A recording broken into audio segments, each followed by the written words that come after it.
गजलें साथ में सबको सुनाई दे। जौनपुर जिला मजहब से परे मुझको दिखाई दे। चलो लाजमी था तेरे शहरे जौनपुर आना। कुछ सीखा हो या न सीखा हो, पर संभलना जरूर सीख लिया।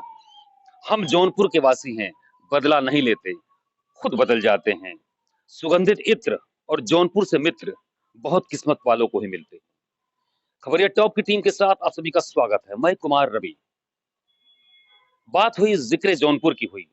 अभी चुनाव आयोग की टीम 2024 के लोकसभा चुनाव को लेकर राजधानी लखनऊ में बीते 2 दिनों से यहाँ पर अपना पूरा अमले के साथ यहाँ पर डटी हुई है। लगातार समीक्षा बैठक हो रही है। दूसरी तरफ मुख्यमंत्री योगी आदित्यनाथ जाकर राज्यपाल से एक शिष्टाचार मुलाकात कर चुके हैं, जबकि बीती रात उनके साथ उनके दोनों सीपे सलार डिप्टी सीएम केंद्रीय चुनाव समिति की बैठक में हिस्सा ले चुके हैं और लगभग टिकट बंटवारे को लेकर उत्तर प्रदेश में खासकर जो उनके सहयोगी दल हैं, अपना दल और सुहेल देव पार्टी, निशास पार्टी, लोक दल को लेकर एक तरीके से जो अंदरूनी खबरें आ रही हैं, टिकट बंटवारे का सारा लगभग सब कुछ जो है फाइनल हो चुका है, बस केवल घोषणा भर बाकी है।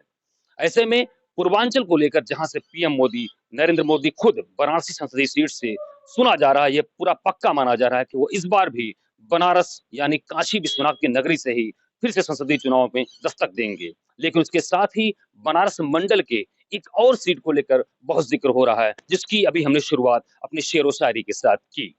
जी हाँ, पूर्वांचल के प्रवेश द्वार के तौर पर माने जाने वाला जौनपुर संसदीय सीट, जिसे लोकसभा के लिस्ट में लोकसभा संसदीय क्षेत्र 73 नंबर का दर्जा दिया गया है।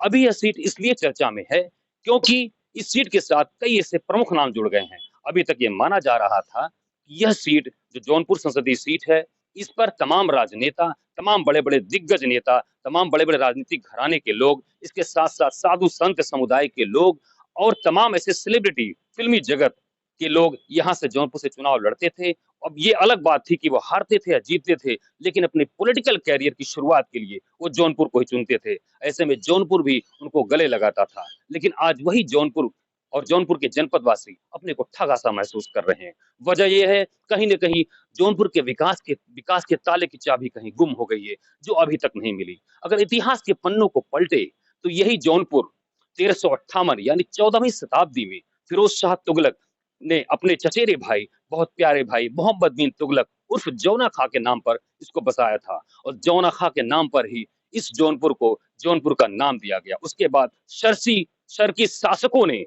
जो मध्यकालीन इतिहास के थे, उन्होंने जौनपुर को चुना और वहां पर स्थापत्य कला, तमाम ऐसे जो है मस्जिदों का निर्माण, तमाम ऐसे स्थापत्य कला का निर्माण किया, जो आज भी जौनपुर के जो है इतिहास के पन्ने में समेटे हुए हैं। लेकिन आज भी जौनपुर विकास के लिए बाट जो रहा है। कहा तो यह भी जाता है, जौनपुर में एक ऐसा माधोपट्टी गांव है, जहां से अब तक तकरीबन 46 से 47 आईएएस निकल चुके हैं, जो उत्तर प्रदेश से लेकर गुजरात सरकार से लेकर महाराष्ट्र और केंद्र की सत्ता में जो है हाई जो है ब्यूरोक्रेसी पद पर बैठे हुए हैं और वो सत्ता शासन के साथ सरकार को चलाने का काम करते हैं। बावजूद इसके फिर वही जौनपुर अपने को ठगा महसूस कर रहा है। अभी जो चर्चा का विषय है, जिस पर हम आपसे बात कर रहे हैं, उसमें जौनपुर संसदीय सीट पर टिकट बंटवारे को लेकर सत्तासीन भाजपा की सरकार, भाजपा की टीम लगातार नजरें गड़ाई हुई है, क्योंकि जौनपुर को जो माना जाता है कि वह बनारस के लिए तरीके से एक प्रवेश द्वार है। जो भी राजनीतिक हलचल लखनऊ से लेकर दिल्ली के रास्ते वहां पर जाता है, जौनपुर अपने सीने पर उसको झेलता है और झेलने का काम करता है, तब वह बातें छन कर बनारस तक जाती हैं। तो एक तरीके से जौनपुर बनारस के लिए कवच का भी काम करता है। लेकिन जौनपुर को जो इतिहास से अगर और ऊपर जाएं, प्राचीन इतिहास की बात करें, तो ये भगवान परशुराम के पिता महर्षि जमदग्नि का जो है यहाँ पर जो एक तपोभूमि था और उन्हीं के नाम पर जो कहा जाता है जमदग्निपुरम कहा जाता है इसको, जो है एक प्राचीन इतिहास में जो है। और आज वही जौनपुर हर तरीके से अपने को जो विकास के मामले में बहुत पीछे माना जाता है और जब भी सूबे की सत्ता में कोई भी सरकार आती है, तो जौनपुर को पिछड़े जो है जनपद का दर्जा दे दिया जाता है, उससे किनारा कर लिया जाता है।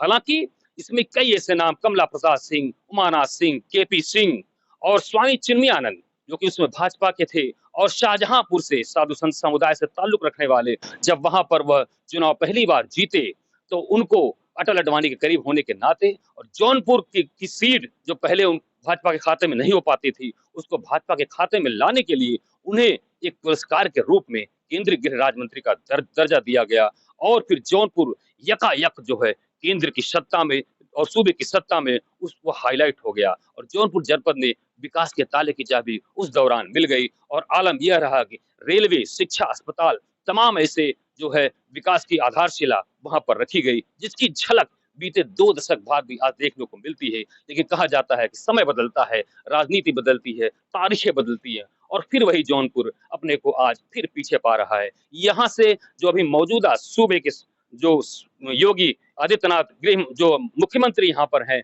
उन्होंने अपने गृह क्षेत्र से जो एक तरीके से मान लीजिए कि रवि किशन जो अभिनेता हैं बॉलीवुड के, भोजपुरिया समाज के, वह भी पहले कभी 1 दशक पहले जौनपुर की सीट से ही कांग्रेस की सीट पर चुनाव लड़ चुके हैं।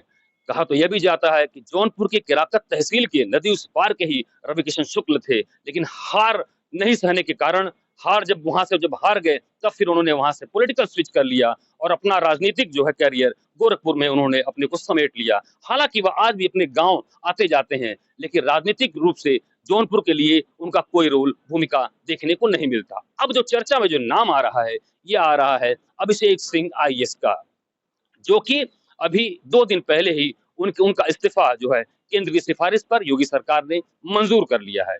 उनकी पत्नी खुद आईएएस हैं, जो कि पश्चिम के एक जिले में जो है बुंदेलखंड के एक जिले की वो जो जिलाधिकारी हैं और उनके पिता पूर्व आईपीएस रहे। केराकत तहसील के नदी उस पार के जो है ग्राम तिसौरी में इनका बहुत बड़ा परिवार है, प्रतिष्ठित परिवार है और माना यह जा रहा है कि उन्होंने पॉलिटिकल कैरियर के स्टार्टअप के लिए जौनपुर को चुना है और इसी को लेकर वो लगातार वहां के युवाओं, छात्र छात्राओं के संपर्क में और तमाम ऐसे आयोजनों के जरिए जौनपुर जनपद वासियों के जो मन मस्तिष्क में उतरने का काम कर रहे हैं। इसके साथ ही कुछ और नाम है वहां पर। पूर्व जिलाधिकारी कोरोना काल में लंबे समय तक कार्य करने वाले रिटायर्ड आईएएस दिनेश सिंह का भी नाम चल रहा है। इसके अलावा वही ग्राम पनिहर डोभी से जो ताल्लुक रखने वाले उद्यमी जिनका दिल्ली में कल कारोबार है, अजय सिंह रघुवंशी भी कहीं न कहीं दस्तक देते हुए नजर आ रहे हैं।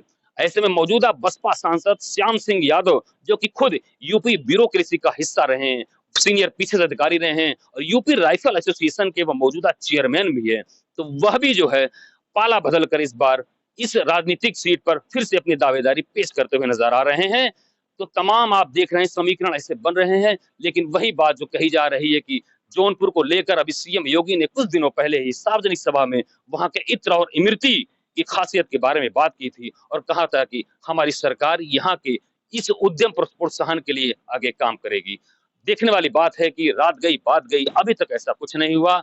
आज भी जौनपुर जो कि एक आज ही सूचना आई, यहाँ कभी एक बायो इंजीनियरिंग के जो है डॉक्टर लालजी सिंह, जिनका विश्व मानचित्र पर नाम था, और आज ही अभी यह 1 दिन पहले ये सूचना आई है कि किंग जॉर्ज मेडिकल में कभी कुलपति रहे जो है भट्ट साहब, उनका भी जो है किसी विश्वविद्यालय में बतौर वीसी उनका चयन हो गया है। तो ऐसे में जौनपुर में शिक्षा का, प्रतिभा का तो एक तरीके से भंडार है, लेकिन वहां से शिक्षा और प्रतिभा का जो पलायन है, एक तरह से कह लीजिए कि पॉलिटिकल लीडर्स का जो राजनीतिक पलायन है वह जौनपुर में भारी पड़ता नजर आ रहा है, क्योंकि केंद्र की सत्ता से तकरीबन 1200 किलोमीटर दूर होने के नाते जौनपुर को बाईपास करते हुए विकास का जो रेलगाड़ी है वो सीधे बनारस तक जाकर खत्म हो जाती है। अगल बगल सारे जिले जो है वहां पर जो है हर तरीके से विकास हो रहा है, लेकिन जौनपुर में आज भी वहां के विकास की ट्रेन जो कभी चलती है कभी धीमी होती है। तो ऐसे में जौनपुर जनपद वासी लगातार ये सोच रहे हैं कि इस बार उनके राजनीतिक भविष्य का जो टिकट है किसे मिलेगा और कौन उनकी जो दबी आवाज को, वहां के तमाम युवा सूरत, अहमदाबाद, महाराष्ट्र, पुणे, गुजरात, पंजाब, लुधियाना ऐसे तमाम जगह काम करते हैं दूर दराज जाकर। वहां पर कोई उद्योग नहीं है, कोई उद्यम नहीं है, केवल इत्र और इमरती के भरोसे जौनपुर का भविष्य क्या बदल सकता है, ऐसा कुछ भी नजर नहीं आ रहा है। इत्र की खुशबू जाती रही है, इमरती भी वहीं तक सिमट कर रह गई है। कहने को कहते हैं कि वहां की मूली भी बड़ी मशहूर है, वह भी वहीं पर दम तोड़ती हुई नजर आ रही है इन खेतों में। तो ऐसे में देखा जाए तो कल उद्योग रोजगार ऐसा कुछ भी वहां विशेष नहीं है। तो ऐसे में वहां के युवा भी अपने राजनीतिक भविष्य, अपने आगे के जो है उसको लेकर निवेश जो सरकार कह रही है, तमाम ऐसे निवेश किया जा रहा है, सबमिट किए जा रहे हैं, लेकिन उस सबमिट का जरा सा भी एक अंश जौनपुर तक नहीं पहुंच पा रहा है। वह बाईपास होकर बनारस निकल जाता है और फिर वहां से बिहार, बंगाल की तरफ आगे बढ़ जाता है। ऐसे जौनपुर ये सवाल करता हुआ नजर आ रहा है कि बनारस मंडल में जिसकी अगुवाई खुद प्रधानमंत्री नरेंद्र मोदी कर रहे हैं, उन्हीं के मंडल में आने वाला यह जिला अभी विकास से कोसों दूर क्यों है, जबकि वह इतना बड़ा विस्तारित जिला है कि वह प्रयागराज, आजमगढ़ ऐसे तमाम जिलों को छूता है। और माना यह भी जाता है इसकी भौगोलिक सीमा जो है बहुत विस्तार है। मिर्जापुर तमाम ऐसे जनपदों को छूती है जहां से बड़े-बड़े राजनीतिक लीडर केंद्र की सत्ता से लेकर सूबे की सत्ता में काबिज हैं। तो ऐसे में यह बात सोचने वाली है कि जौनपुर आखिर में अभी तक विकास के इस खाके से दूर क्यों रहा। खबरिया टॉप की तरफ से हम भी जौनपुर के नागरिक हैं और अपने चैनल यूट्यूब चैनल के माध्यम से अभी अपने सभी जनपद जौनपुर जनपद वासियों से यह अपील करते हैं कि इस जो बात के जरिए जो उनकी बात हमारे चैनल के माध्यम से जो ये सोशल मीडिया पर वायरल की जा रही है उसको अधिक से अधिक फैलाने का काम करें और अपने जौनपुर जनपद नागरिक होने का कर्तव्य पूरा करें, क्योंकि हम माध्यम है, मीडिया माध्यम है, हमारा बात कहना ही आगे तक जहां तक जाएगा वहां तक जो है बातें दूर तक जानी। कहते हैं कि जब बात होगी तो दूर तक जाएगी। ऐसे ही आप खबरिया टॉप की टीम के साथ बने रहिए। आगे भी इसी तरीके से आपको तमाम राजनीतिक हलचल के बारे में जानकारी देते रहेंगे। खबरिया टॉप की टीम के साथ कुमार रवि, कैमरामैन कर्मवीर के साथ।